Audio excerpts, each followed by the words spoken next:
So once again, very, very good evening, class. Let's start it here from the question number 41. Already we have discussed this question. 41 and 42nd has questions been discussed, but we'll start from the 41 only. Okay. So everyone, please answer this question. These are the theories which you have to arrange in a sequence. So arrange in a ascending order of the year they were first proposed. Everyone,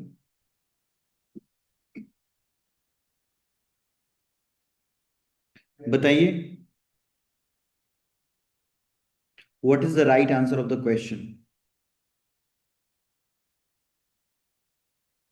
This question has been discussed. Do not take much time to answer these all questions because these are the very plain questions. Okay.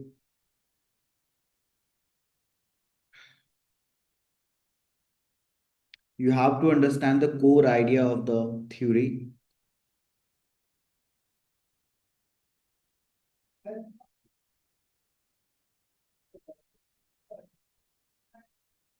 Chale, timer is starting.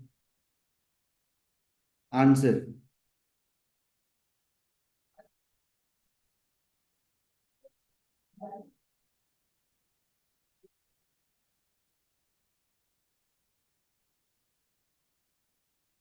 Answer, answer, answer. What happened? Neha, Shah, please tell कि क्या problem कहाँ आ रही है? What the problem here is that you are not able to answer. Where is the problem? Where are you lacking to answer in this type of question? बताइए, discuss करेंगे तभी समझ में आएगा, राइट? मैं क्वेश्चंस कराते जाऊं कोई मतलब का नहीं है अगर आप लोग बता नहीं पाएंगे कि कहाँ पे प्रॉब्लम आ रही है।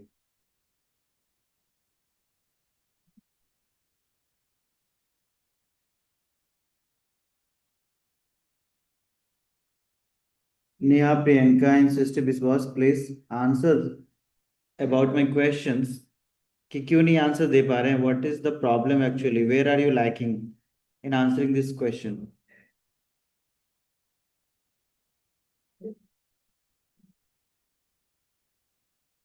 बताइए।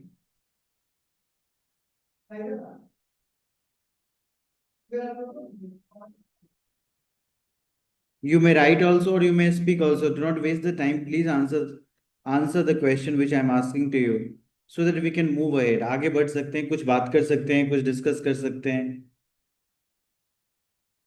कहाँ पे दिक्कत आ रही है? क्यों नहीं आंसर दे पा रहे हैं ये सारे क्वेश्चंस को? Have you not made or prepared the list of the theories? It is already available.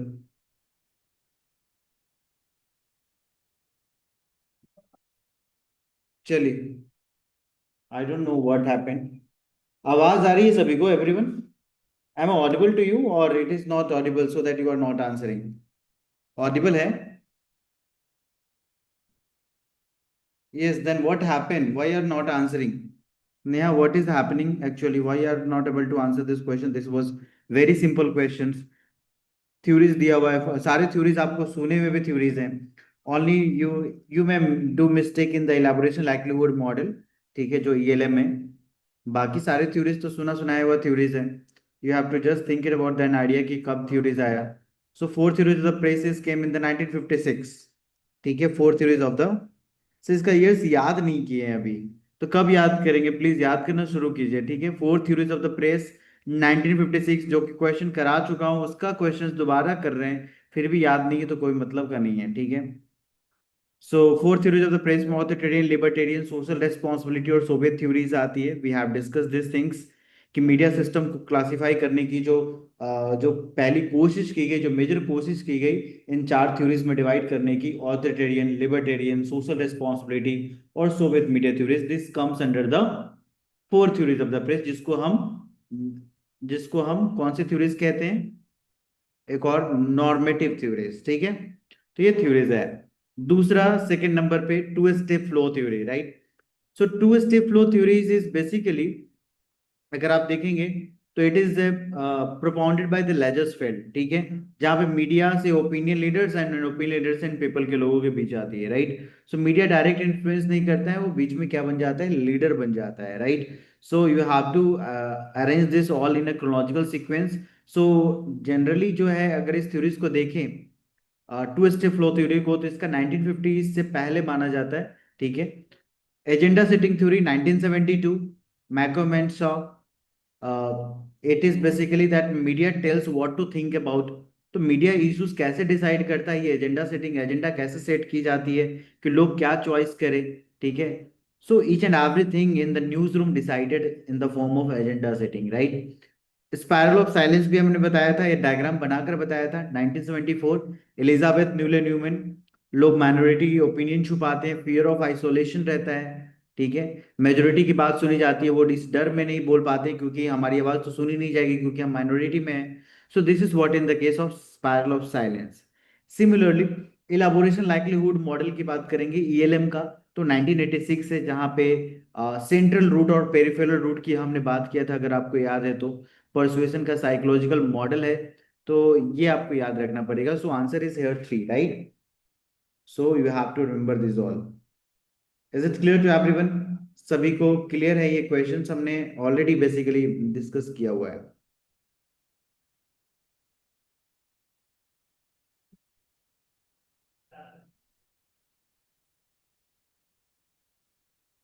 चलिए नेक्स्ट।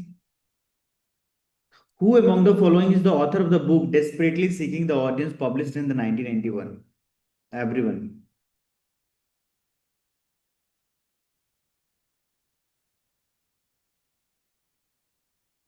Answer this question.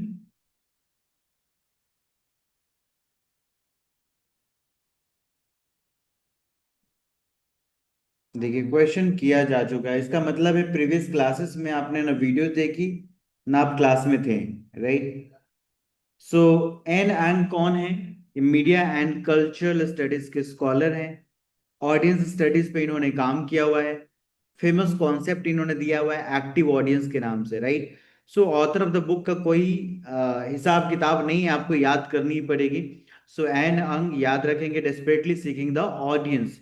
इन्होंने ऑडियंस पे काम किया है, एक्टिव ऑडियंस पे काम किया है। ऑडियंस को समझना इतना आसान नहीं होता है, इन्होंने फोकस किया हुआ है इन बातों पे, right. Desperately seeking the audience मतलब मीडिया हमेशा ऑडियंस को मेजर करना चाहता है, राइट। मीडिया के लिए क्या है? मीडिया के लिए ऑडियंस ही तो है, लेकिन ऑडियंस कोई सिंपल नंबर नहीं है, राइट। ऑडियंस को मेजर करना टीआरपी के थ्रू, रेटिंग्स के through, right. Audit bureau of circulation होती है, ठीक। So audience is not just a data, it is complex, changing and interpretative, that you have to remember, right? So audience is not a passive in today's generation, they are active interpreter and they are doing the interpretations of the text, right?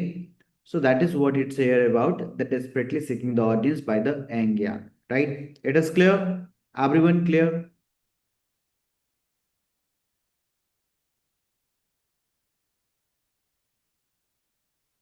चलिए, who directed run लोला run? Everyone देखिए question किस तरीके से पूछा जाता है। Directed, newspaper founder, theory का ईयर, बुक्स एंड ऑथर्स। ये जनरल बहुत क्वेश्चन इस तरीके के नॉर्मल हो गए हैं, ठीक है। लेकिन कौन सी मूवी आएगी, कौन सी बुक आएगी, इसका कोई लिमिटेशंस नहीं है, इसीलिए आपको क्या करना पड़ेगा, थोड़ा ध्यान देना पड़ेगा।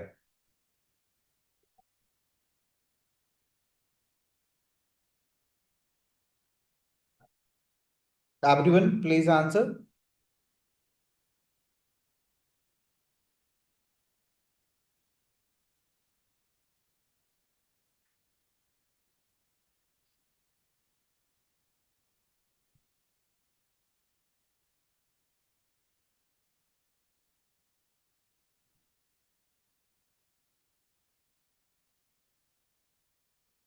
चलिए, so everyone has answer also.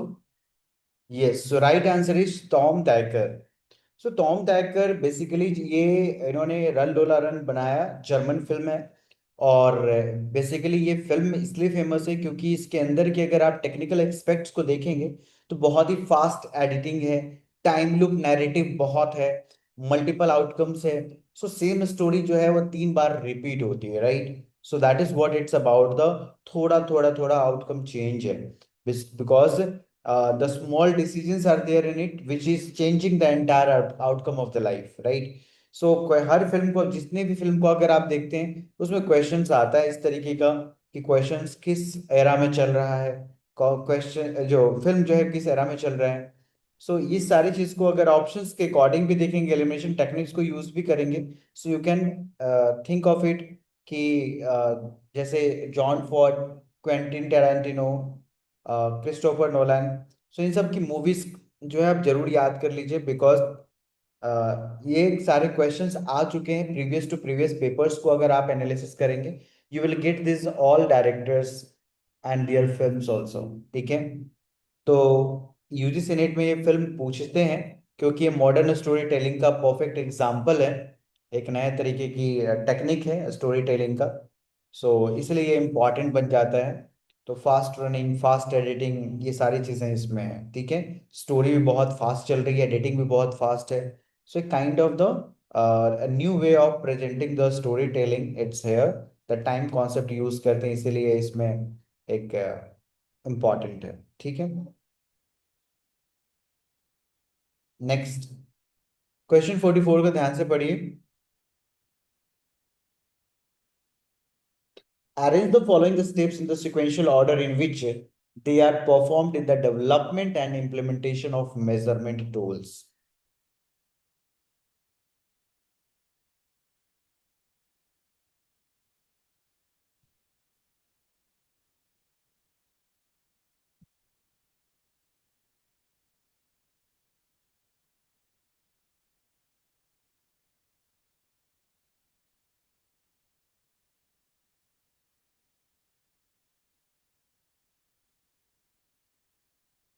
Everyone answer, try to answer. गलत होता है होने दें, लेकिन आंसर जरूर दें, ठीक है? इस चीज का मत डरे कि क्या होगा, गलत हो जाएगा, ये हो जाएगा।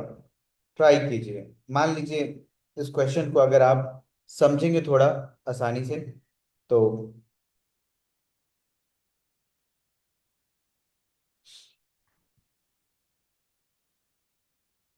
ठीक है। अब देखिए, मैं आपको इस एक चीज बताता हूँ, इसमें अगर आप देखेंगे ना, तो डेवलपमेंट कम्युनिकेशन से यूनिट नंबर 2 से क्वेश्चन पूछा जाता है, ठीक है? चाहे आप देखेंगे लास्ट के टॉपिक्स में, ये आपको मिलेगा, इंडिकेटर्स, कंसेप्ट डायमेंशंस और इंडेक्स का formations, concept development using the index in the real situations.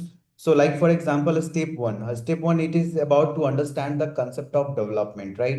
So सबसे पहले कॉन्सेप्ट को डिफाइन करना जरूरी है, so the number is the important, right?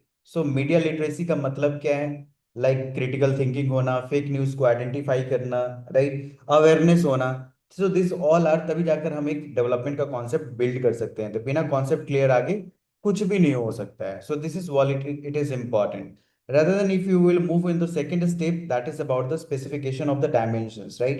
So हर चीज को आपको पार्ट्स वाइज पार्ट आपको ब्रेक करना पड़ेगा, देन लाइक मीडिया लिटरेसी के जो डायमेंशंस हैं, it is about the knowledge, skills and attitude, right? So what we are getting from the media is that we have to measure the components of it, right? So that is the specification of the dimensions, that what are the dimensions of the development.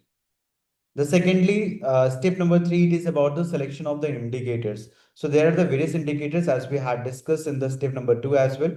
That is knowledge, skills and attitude. Knowledge, it is about कि basically उस चीज के प्रति किसी source of information है, उस चीज के प्रति कितना नॉलेज है, उसको आप क्वांटिफाई करके मेजर कर सकते हैं। In the same way skills जो है उनके अंदर है कि नहीं, कि वो पहचान पाते हैं कि नहीं कि हाँ ये फेक न्यूज है या मिस इन्फॉर्मेशन है।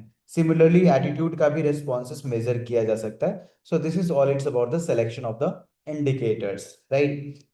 और step number 4 is about the formation of index, right? Formation of index का मतलब इन सारे इंडिकेटर्स जो आपके पास है, नॉलेज, स्किल्स एंड एटीट्यूड, इन सबको कंबाइन करके कितना स्कोर होता है, कितना इंडेक्स तैयार होता है, that is what it about the formation of index.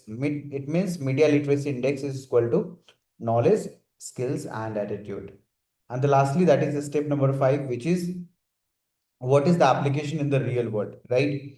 So index का बेसिकली यूज क्या है, जो हमने इंडेक्स को मेजर किया है उसका यूज क्या है? तो आप सर्वे में अप्लाई, रिसर्च में use and the policy decisions में, these are the areas where the it is used. So you can arrange in this sequence that performed in the development and implementation of the measurement tools, right from the concept development, okay, and ending with the using the index in a real situations. So always जब भी आप इस तरह के questions को solve करते हैं तो by elimination techniques you can solve these questions, because understanding the concept is the very first thing, and ending with the application. So what the application? That is using the index in a real situations. That is what the applications. So start with the D and end with the E. So if you go with the options also, the second is more appropriate here, right? It's clear.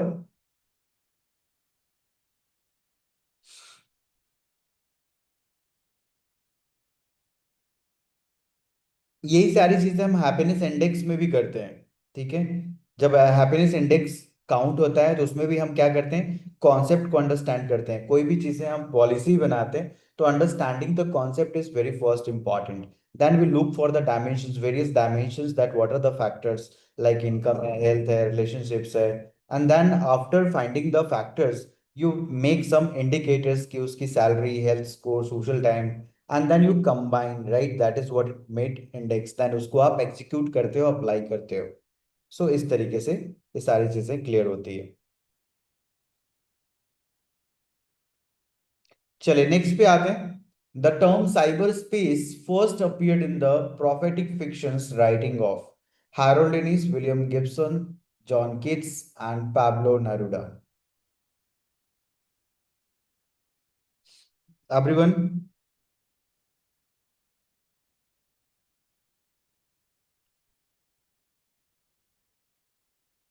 Answer the question.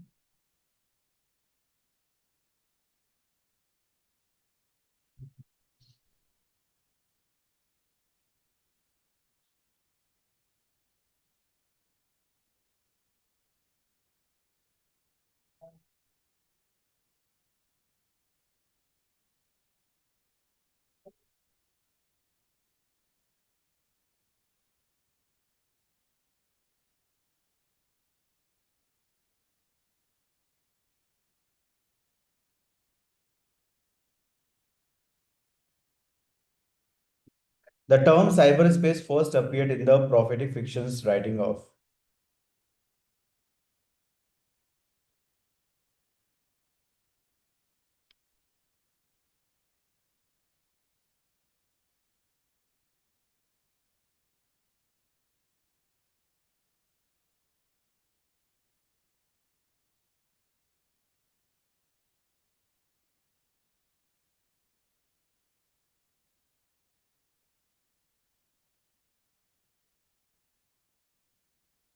चलिए ठीक है। तो basically इस तरीके के questions जो है वो आते हैं एग्जाम में, लाइक टर्म नोन, ठीक है? किसी भी टर्म का वो फर्स्ट टाइम कब अपीयर हुआ किसी फिक्शन राइटिंग में, तो वो बेसिकली पूछा जाता है। तो प्रोमिनेंट थिंकर्स जितने भी हैं, ठीक है, so make the list of the all prominent thinkers, it is available in the websites as well, ठीक है? सारे प्रोमिनेंट थिंकर का आप लिस्ट बनाइए, ठीक है? If you make the list then it will be good, otherwise the list is already available on the website, you can take a screenshot of there, और वहां से आप नोट्स बनाकर आप इसे याद करना पड़ेगा। There is no formula in it कि आप कोई ऐसी फॉर्मूला है मैं आपको बता दूं और आपको याद हो जाए, ठीक है? सब थिंकर का नाम है, बुक्स एंड ऑथर्स आपको याद करनी ही पड़ेंगी, याद करने के अलावा कोई उपाय नहीं है। कौन सा टर्म किसने दिया ये आपको याद करने पड़ेंगे, कौन से न्यूज़पेपर कब आया ये आपको याद करने पड़ेंगे, ठीक है? So please look for a neat, right? Harold Innis जो है वो बेसिकली क्या, उन्होंने क्या कॉन्सेप्ट दिया, विलियम गिब्सन ने क्या कॉन्सेप्ट दिया, जॉन किट्स ने क्या दिया, वैसे ही जो है हमने अभी ऑथोरिटेरियन, लिबर्टेरियन और सोशल रिस्पॉन्सिबिलिटी और सोवियत मीडिया थ्योरीज के बारे में पढ़ा, वैसे ही हमने स्पाइरल ऑफ साइलेंस के बारे में पढ़ा, ठीक है? इन सारे थ्योरीज की थिंकर्स आपको याद रखने पड़ेंगे, ठीक है? So there is nothing in it, you have to understand. बस साइबर स्पेस हमें समझना है कि व्हाट इज इट। तो it's a virtual digital world जहां लोग कंप्यूटर नेटवर्क और इंटरनेट के थ्रू इंटरैक्ट करते हैं, that is what it called cyber space. ठीक है, तो वो पहली बार जो साइबर स्पेस का जो टर्म है, जहाँ पे हम पूरी दुनिया से, नेटवर्क से जुड़े हुए, इंटरनेट से जुड़े हुए हैं, जहाँ इंटरनेट वर्ल्ड कहते हैं, सो वो इमेजिनेशंस जो है, ये आइडिया सबसे पहले कहाँ पे आया था, ये आपसे पूछा गया है। ठीक है, so this is what it's about the science fiction writer थे उन वो, और उन्होंने ये टर्म को यूज किया अपने बुक में। ठीक है, तो ये देखिए क्वेश्चंस का जो लेवल है वो किस तरीके का पूछ जाता है। इतना ये difficult level of the question है, क्वेश्चंस कहीं से भी आ सकता है, but term is very important. Cyber space एक टर्म है जिसको समझना, और समझने का मतलब नहीं पूछा गया है कि साइबर स्पेस है क्या। आपसे पूछा गया है कि साइबर स्पेस का टर्म सबसे पहले किस फिक्शन राइटिंग में, किस थिंकर के फिक्शन राइटिंग में आपको देखा गया। ठीक है, इसका मतलब इन्होंने ये टर्म जो अगर दिया तो किसने दिया ये टर्म। ठीक है, तो ये आपको ध्यान रखना पड़ेगा। ठीक है, so Gibson has given this term, it's was basically, लोग सिंपल भाषा में अगर इसको समझते हैं, वर्चुअल वर्ल्ड में कनेक्ट होने का, डेटा नेटवर्क्स एआई सब इंटरेक्ट करेंगे, that is what it's about, right. तो यूजीसी नेट में इस तरीके के क्वेश्चंस पूछे जाते हैं, तो ध्यान रखना है। इवन माई सेल्फ, बेसिकली मैं ज़्यादातर याद नहीं कर पाता इन सारे टर्म्स को, so we try to make you some, कुछ अगर निमोनिक्स मिलता है तो मैं आपको देता हूँ, अदरवाइज मुझे नहीं मिलता निमोनिक्स, तो मुझे मैं भी जो है आपको नहीं दे पाता हूँ mnemonics, right. So I also search over on the internet, try to get some ideas from the some AI to give you some mnemonics. So नहीं पे है, जहाँ पे कुछ नहीं है आपको याद करना ही पड़ेगा। ठीक है, चलिए क्वेश्चन नंबर 46 पे आते हैं everyone. You have to choose, arrange the following steps in the ascending order of analytic induction strategy. ये सेम क्वेश्चंस पूछा हुआ भी गया था, एक, ये this is the repeated questions, right. Arrange the following steps in the ascending order of analytic induction strategy. थोड़ा सा अगर आप सेंस को यूज करेंगे, you will get it the answers. Elimination techniques को यूज कीजिए। देखिए, डिफाइन है, स्टडी है, लुक है, कंटिन्यू है, स्टडी है, और लास्ट की चीज को भी समझिए। एक बार सेंटेंस को पढ़िए, automatic it will B get clear. Define a topic of interest and develop a hypothesis. Study other cases until the hypothesis is in refined form. Look for negative cases that might disapprove the hypothesis. Reformulate again.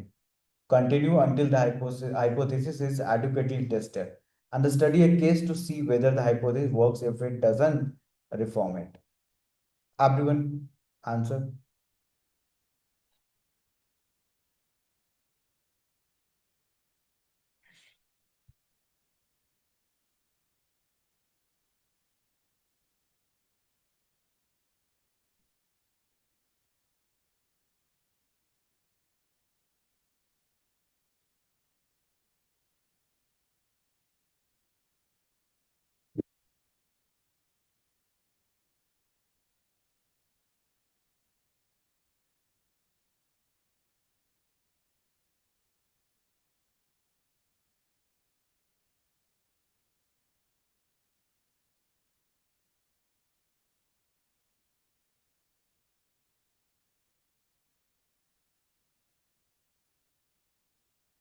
Okay, timer has been start.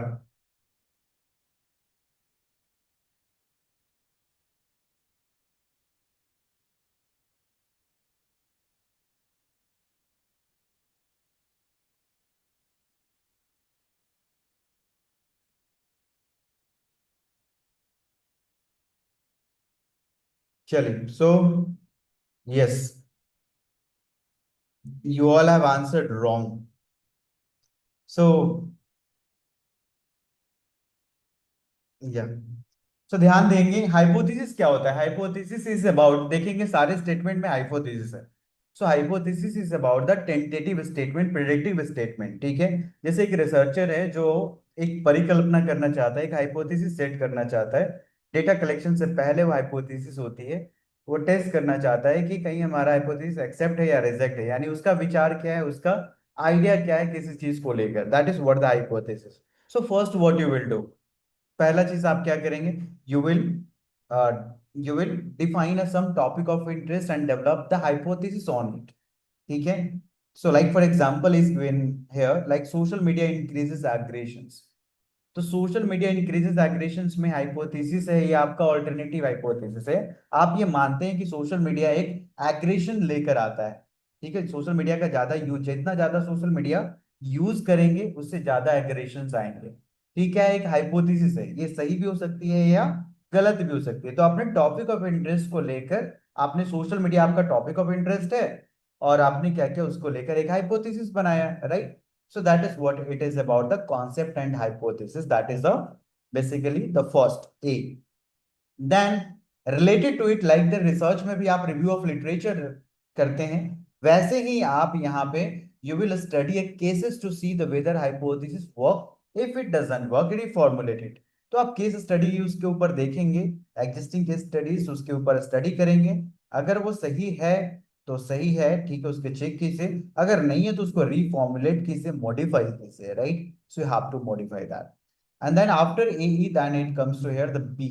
अगर study other cases also until the hypothesis in the refined form, जब तक hypothesis का भी एक statement होता है, एक format होता है, राइट। तो उस हाइपोथेसिस के फॉर्म में अगर रिफाइन हो रही है, so then it is good. So you have to look over on the multiple cases and you have to redefine the hypothesis, right? So धीरे धीरे hypothesis आपकी strong होती जाएगी। Now, after that, basically comes under the C. Look for the negative cases that might disapprove the hypothesis and reformulate again, right? So you have to also look over on the negative cases. ऐसे cases ढूंढो जहां पे hypothesis को गलत साबित किया गया हो, right?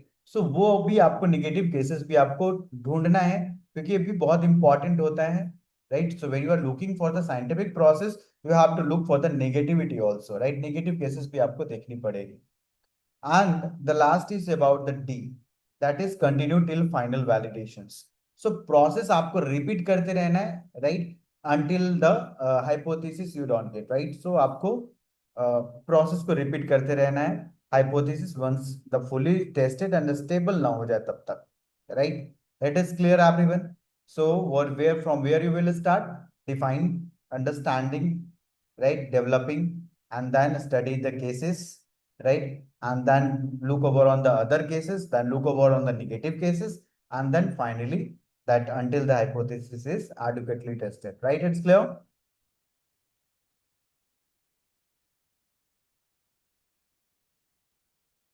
Everyone?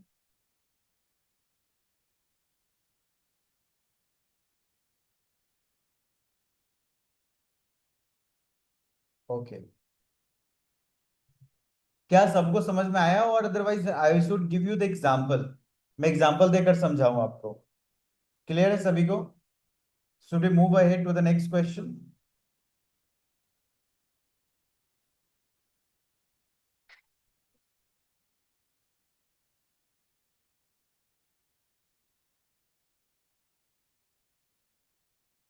चलिए, now the second next question is, what is an action point in script writing?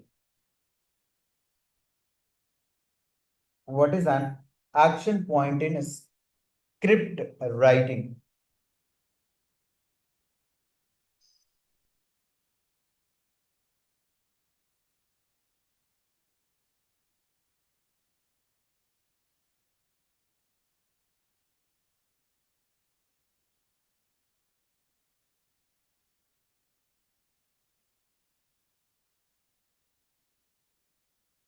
Everyone answer.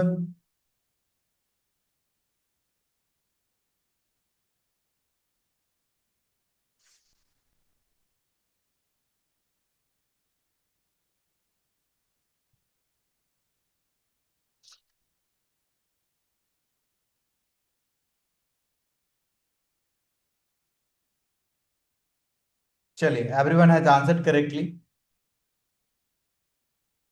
So what is an action point in the script writing, right? बाकी का ऑप्शन क्यों गलत है और क्यों जो है वो पहला ऑप्शन सही है, right? So if you look over on the first option, that action point makes a bridge for transition from one scene to another. Like for example, scene one में एक हीरो घर में है और एक्शन पॉइंट क्या होगा? Phone आता है और इमरजेंसी, राइट? तुरंत घर में इमरजेंसी और हीरो हॉस्पिटल पहुंच जाता है, यानी एक सीन से दूसरे सीन में तुरंत कन्वर्ट हो गया, ठीक है।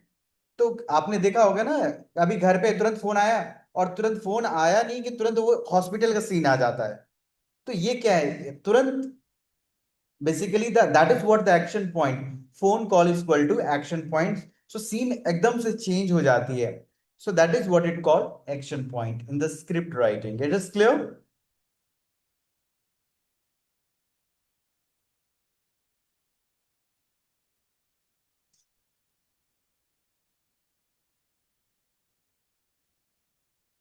सेकेंडली, अगर सेकंड थर्ड फोर्थ पॉइंट को भी अगर देखेंगे, all five scene comes under the action point, no.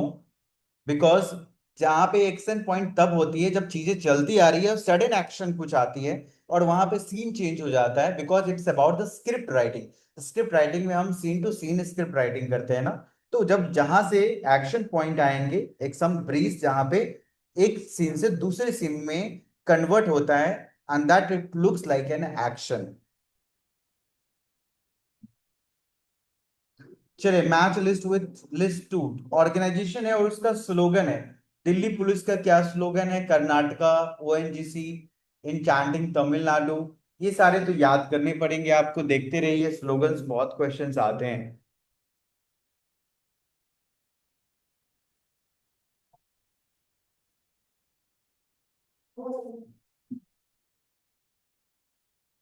चलिए, so options are this. Match list with list two, Delhi police, Karnataka, ONGC, enchanting Tamil Nadu.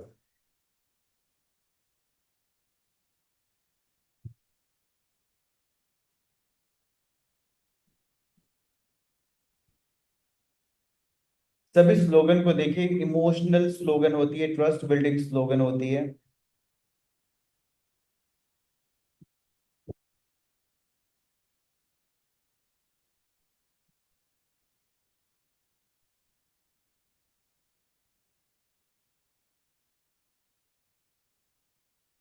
चलिए, so right answer, let's look for the right answer of the questions. Everyone answer in the within the time period. Government slogan, tourism slogan, corporate slogan, ये सब सारे आपको याद रखने पड़ेंगे।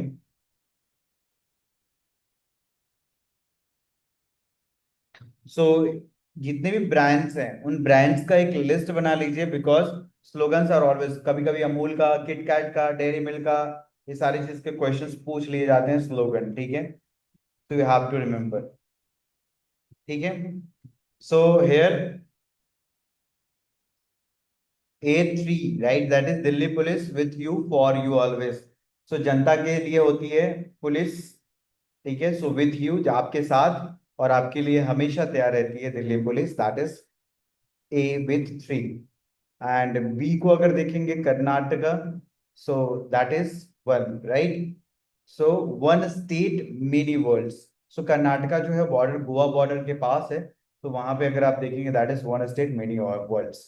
ONGC, so same here if you would look. So it is making tomorrow brighter, and the that is to, right, experience yourself. So there is nothing in it. You have to just remember all the questions which have been asked in the UGC NET exam are fact-based questions. Okay.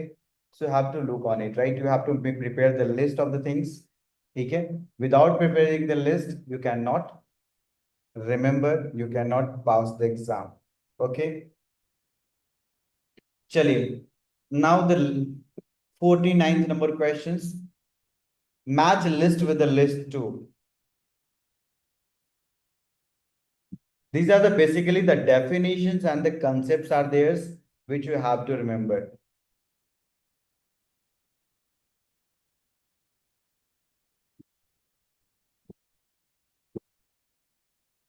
Try to answer. We have only 2 minutes 45 seconds.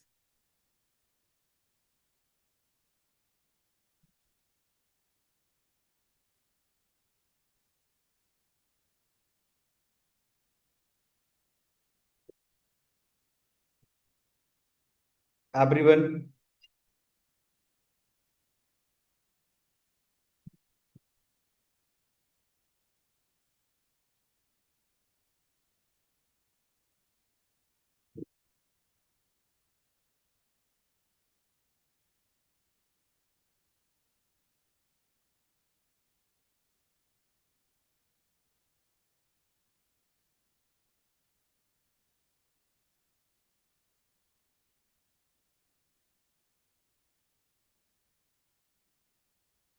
चलिए, सो समझिए, concepts को समझिए, थोड़ा सा difficult होगा लेकिन कोशिश करेंगे।